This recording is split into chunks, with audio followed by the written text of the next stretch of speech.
Bismillahirrahmanirrahim. Assalamualaikum warahmatullahi wabarakatuh.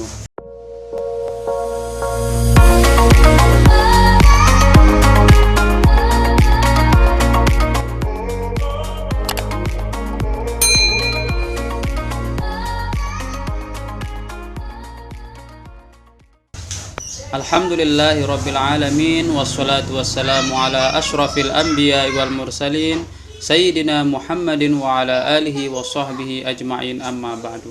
Kita akan melanjutkan pada kajian yang kedua tentang ilmu nahwu, masih membahas tentang kitab Al-Muyassar fi Ilmin Nahwi karangan Ustadz Aceng Zakaria. Sekarang pada pertemuan yang kedua ini kita akan membahas tentang huruf, kemudian kita juga akan membahas tentang fi'il dan tentang pembagian kalimat dalam bahasa Arab. Selamat menyaksikan, dan saya sarankan dalam menonton video ini teman-teman atau adik-adik membawa atau menyediakan buku dan pulpen supaya materi-materi yang penting untuk dicatat silahkan dicatat agar ingatan kita dalam pelajaran ini lebih kuat. Mudah-mudahan Allah Subhanahu wa taala memberikan kita ilmu yang berkah, bermanfaat dunia dan akhirat. Amin ya rabbal alamin. Bismillahirrahmanirrahim. Al-fi'lu, fi'il. Al-fi'lu huwa kalimatun dallat ala ma'nan waqturinat bizamanin.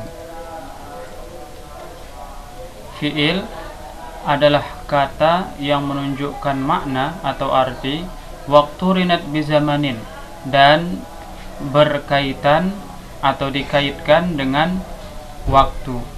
Mislu kataba, qara'a, yaktubu, yaqra'u, uktub, iqra.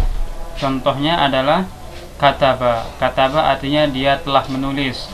Ini adalah fi'il madi, yaitu fi'il yang menunjukkan waktu lampau. Tandanya adalah baris atas di akhirnya selama-lamanya. Qara'a artinya dia telah membaca. Ini juga termasuk fi'il madi, menunjukkan waktu lampau. Tandanya adalah baris atau harokat fathah di akhirnya. Kemudian yaktubu. Yaktubu adalah fi'il mudhari. Tanda dari fi'il mudhari yang pertama adalah ada huruf mudhara'ah, yaitu huruf ya. Kemudian di akhirnya berharokat dhammah. Ini disebut dengan fi'il mudhari dan menunjukkan waktu sedang. Maka ini kita artikan yaktubu, dia sedang menulis. Yaqra'u sama dengan yaktubu, artinya dia sedang membaca. Aktubu ini juga fi'il mudhari, tetapi di sini huruf mudhara'ahnya adalah alif, dan tanda fi'il mudhari itu ada dua, satu huruf mudhara'ah, dua harokat terakhirnya di sini adalah dhammah. Aktubu artinya saya sedang menulis. Nah, tiga contoh ini adalah contoh fi'il mudhari. Jadi fi'il mudhari itu kita bisa tahu dia itu fi'il mudhari. Pertama kita lihat dulu di awalnya ini ada huruf mudhara'ah apa tidak. Huruf mudhara'ah itu adalah huruf-huruf yang masuk pada fi'il mudhari dan banyaknya ada 4, yaitu alif, ya, nun, dan ta, atau disingkat anaitu atau anita untuk lebih mudah mengingatkan kita. Apabila masuk 4 huruf itu di awal kata, kemudian di akhir katanya itu berharokat dhammah seperti ini, maka dia disebut fi'il mudhari, menunjukkan waktu sedang. Fi'il mudhari ini juga bisa menunjukkan waktu akan datang apabila ditambah dengan huruf-huruf yang menjadi tandanya, dan nanti akan kita bahas. Kemudian contoh yang terakhir, iqra. Iqra ini artinya adalah bacalah. Termasuk dia ini fi'il amr, fi'il yang menunjukkan perintah dan menunjukkan waktu akan datang atau terjadi perintah itu pada masa yang akan datang. Iqra artinya bacalah. Ketika kita memerintahkan bacalah, maka orang yang kita perintah belum membaca, dia baru akan membaca setelah kita perintah. Itu namanya adalah fi'il amr. Iqra, bacalah. Contohnya dalam Al-Qur'an, Iqra bismi rabbikal ladzi khalaq. Bacalah dengan nama Tuhanmu yang menciptakan. Jadi di sini bisa kita ketahui bahwa fiil itu terbagi menjadi 3 menurut waktunya. Yang pertama fiil madhi, 2 contoh ini yang menunjukkan arti masa lampau. Yang kedua adalah fiil mudhari, 3 contoh ini yang menunjukkan masa sedang terjadi. Dan yang ketiga adalah fiil amr yang menunjukkan perintah pada masa yang akan datang. Kemudian kita lanjutkan alamatul fi'li, tanda-tanda fi'il, yaitu tanda fi'il di sini ada 4, sebagaimana kemarin isim juga mempunyai tanda dan fi'il juga memiliki tanda-tandanya tersendiri. Tanda-tanda fi'il di sini ada 4. Yang pertama adalah qad. Qad contohnya qad qamatis sholatu. Nah, di sini qad masuk pada fi'il madi menjadi qad qamatis sholat. Artinya sungguh segera akan didirikan sholat. Kemudian yang kedua adalah as-sinu, sin. Nah, contohnya adalah sayadhabu, sayarji'u. Sin ini artinya akan. Jadi di sini kita artikan sayadhabu, dia akan pergi. Seperti yang saya katakan tadi, asalnya fi'il mudhari itu adalah menunjukkan waktu sedang. Tapi apabila masuk huruf sin pada fi'il mudhari, maka berubah dia menjadi waktu akan datang. Maka di sini sayadhabu artinya dia akan pergi, bukan dia sedang pergi, tapi dia akan pergi. Sayarji'u, dia akan pulang. Kemudian tanda yang ketiga adalah saufa. Saufa di sini artinya sama dengan sin, ya, akan juga, tapi sin waktunya dekat, sedangkan saufa waktunya agak jauh. Saufa ta'lamun artinya kelak kalian akan mengetahui. Nah, kayak di dalam Al-Qur'an, kalla saufa ta'lamun, tsumma kalla saufa ta'lamun. Nah, kelak kamu akan mengetahui, sekali-kali tidak, kelak kamu akan mengetahui. Itu artinya, ya. Kemudian tanda fi'il yang keempat adalah ta'ut ta'nitsis sakinatu, yaitu adalah ta'nis as-sakinah. Contohnya qalat. Jadi ta'nis sakinah ini artinya adalah ta yang menunjukkan dia itu perempuan dan baris mati di akhirnya, kayak ini qalat. Jadi misalnya kalau kita ingin mengatakan Muhammad berkata, kita mengatakan qala Muhammadun. Tapi kalau kita ingin mengatakan Aisyah berkata, kita mengatakan qalat Aisyatu. Jadi kalau laki-laki tidak ada ta'nisnya, sedangkan kalau perempuan ditambahkan dengan ta'nis. Kalau kita ingin mengatakan Zaid berdiri, qama Zaidun. Tapi kalau kita ingin mengatakan Fatimah berdiri, qamat Fatimatu. Sama dengan ini, zahabat. Zahabat artinya dia perempuan telah pergi. Maka kalau kita ingin mengatakan Aisyah telah pergi, zahabat Aisyatu. Tapi kalau kita ingin mengatakan Muhammad telah pergi, kita buang taknya ini. Menjadi zahaba Muhammadun. Kalau perempuan, zahabat Aisyatu misalnya. Nah, ini adalah tanda-tanda fi'il. Kalau salah satu dari 4 huruf atau 4 tanda ini mengiringi suatu kata, maka dapat dipastikan bahwa kata itu adalah fi'il. Apakah itu fi'il madi ataukah fi'il mudhari. Kemudian kita akan lanjut ke pembahasan tentang huruf atau al-harfu. Nah, al-harfu huwa kalimatun la yufhamu ma'naha illa ma'a ghairiha. Huruf itu adalah kata yang tidak dapat dipahami maknanya kecuali apabila bersama dengan kata lainnya.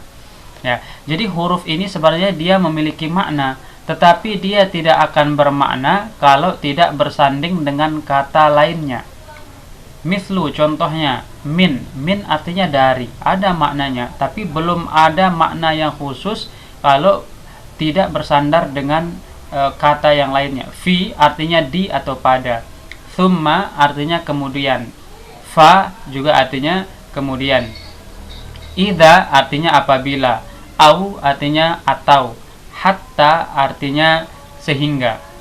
Walaisa lil harfi alamatun khassatun, dan huruf itu tidak memiliki tanda khusus. Nah, kalau isim ada tandanya ya, ada 4 tanda isim di dalam kitab ini disebutkan. Yang pertama khofat, yang kedua tanwin, yang ketiga masuk alif lam, kemudian yang keempat adalah masuk huruf jar. Nah, itu tanda-tanda isim. Kemudian tanda-tanda fiil juga dalam kitab ini disebutkan ada 4. Yang pertama tadi qad, yang kedua sin, ketiga saufa, dan keempat adalah ta ta'nis. Nah, sedangkan untuk huruf ini apa tandanya? Tandanya adalah dia itu tidak punya tanda. Nah, itulah tandanya. Jadi kalau kalau isim ada tandanya, fiil ada tandanya, sedangkan huruf tandanya adalah dia tidak punya tanda khusus. Nah, itu jadi tidak ada tanda pada huruf ya. Nah, dari situlah kita mengetahui dia itu huruf, dan huruf ini dia adalah kata yang memiliki makna, tetapi maknanya itu belum dapat dipahami kecuali setelah dia berhubungan dengan kata yang lainnya. Misalnya contohnya adalah min artinya dari, kita tambahkan dengan kata lainnya, misalnya minal masjidi, nah, dari masjid, nah, baru dia ada artinya, berarti dia baru dari masjid. Fi artinya di atau di dalam, ini belum kita pahami secara utuh, tapi kalau kita bilang fil baiti, di dalam rumah, nah, baru ada keterkaitan makna di situ ya yang dapat dipahami. Summa artinya kemudian apa belum jelas, jadi baru dia bermakna kalau dia bersanding dengan kata yang lain. Misalnya kita bilang summa yadhhabu ilal masjidi, kemudian dia pergi ke masjid, nah baru dia memiliki makna. Begitu juga contoh huruf-huruf yang lain. Sekarang kita akan masuk pada pembahasan terakhir, yaitu adalah anwa'ul jumlah, macam-macam kalimat. Nah, al-jumlah di sini artinya adalah kalimat. Jadi ada huruf, ada kata, dan ada kalimat. Nah, kalimat dalam bahasa Arab itu dibagi menjadi 2. Ada namanya jumlatun ismiyatun, jumlah ismiyah, dan ada namanya jumlatun fi'liyatun, jumlah fi'liyah. Apa beda antara 2 kalimat ini? Kalau jumlah ismiyah, dia itu adalah makanat masbuqatan bi ismin, itu adalah kalimat yang didahului atau diawali oleh isim. Contohnya adalah Ahmadu maridun, Ahmad sakit. Nah, Ahmadu ini adalah isim ya. Ahmadu ini adalah isim karena dia nama orang.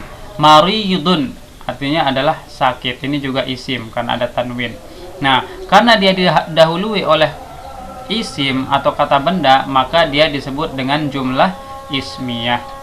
Nah, contoh yang kedua, al-waladu yaqra'ul qur'ana, anak itu membaca Al-Qur'an. Nah, kalimat ini dimulai dengan kata al-waladu. Al-waladu ini adalah isim. Karena dimulai dengan isim, maka dia disebut dengan jumlah ismiyah. Nah, kemudian jumlah fi'liyah, makanat masbuqatan bi fi'lin, yaitu adalah kalimat yang dimulai atau diawali atau disertai awalnya dengan fi'il. Jadi kalau dia dimulai dengan kata kerja atau fi'il, maka dia disebut dengan jumlah fi'liyah. Contohnya marido Ahmadu, Ahmad telah sakit. Marido ini adalah fi'il madi, ini kan baris atas di akhirnya, tandanya adalah memiliki baris atau harokat fathah di akhirnya. Ini fathah di akhirnya. Marido Ahmadu, Ahmad telah sakit. Nah, karena dia dimulai oleh fi'il, maka dia disebut jumlah fi'liyah. Kemudian contoh yang kedua, yaqra'ul waladu al-qur'ana. Nah, ini dimulai dari yaqra'u. Yaqra'u ini adalah fi'il mudhari. Tandanya yang pertama masuk huruf mudhari'ah, yang kedua baris harokat dhammah di akhirnya. Di akhirnya berharokat dhammah. Yaqra'ul waladu al-qur'ana, anak itu membaca Al-Qur'an. Karena dimulai dengan fi'il, maka dia disebut jumlah fi'liyah. Ya, itulah pembahasan kita pada pertemuan yang kedua ini semoga dapat dipahami dan semoga bermanfaat. Kita tutup dengan sama-sama melafazkan doa kafaratul majlis. Subhanakallahumma wa bihamdika asyhadu an la ilaha illa anta astaghfiruka wa atubu ilaik. Wassalamualaikum warahmatullahi wabarakatuh. Saya udah mau ke benua.